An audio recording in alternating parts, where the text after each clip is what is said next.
রাতের বেলা হাইওয়েতে গাড়ি চালানোর সময় আমরা রাস্তার মাঝে বা সাইডে এরকম ছোট ছোট আলো জ্বলজ্বল করতে দেখতে পাই। এগুলিকে সাধারণত ক্যাটস আই বলে। বিড়ালের চোখে আলো পড়লে যেরকম বিড়ালের চোখটি জ্বলজ্বল করতে থাকে, ঠিক তেমনি এগুলোর উপরেও আলো পড়লে এগুলি জ্বলজ্বল করতে থাকে।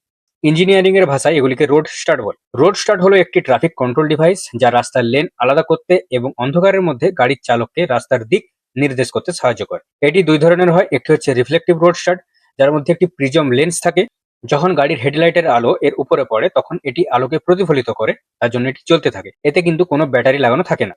আর আরেকটি হচ্ছে সোলার রোড স্টার্ট, যার মধ্যে একটি ছোট্ট সোলার প্যানেল ও একটি এলইডি লাইট থাকে, যেটি দিনের বেলায় সূর্যের আলো থেকে শক্তি সঞ্চয় করে এবং রাত হলে অন্ধকার হলে অটোমেটিক জ্বলতে শুরু করে দেয়। রিফ্লেকটিভ রোড স্টার্ট গুলোর দাম মোটামুটি 70-75 টাকা থেকে শুরু হয়, আর যেগুলি সোলার রোড স্টার্ট ওগুলো মোটামুটি 1000, 1500, 2000 থেকে 5000, 10,000 টাকারও বেশি হতে পারে। এটি অত্যন্ত শক্ত পদার্থ যেমন অ্যালুমিনিয়াম ও উন্নত মানের প্লাস্টিক দ্বারা তৈরি করা হয়, যার জন্য ভারী ভারী ওজনের ট্রাকের ভারও অনায়াসে সইতে পারে।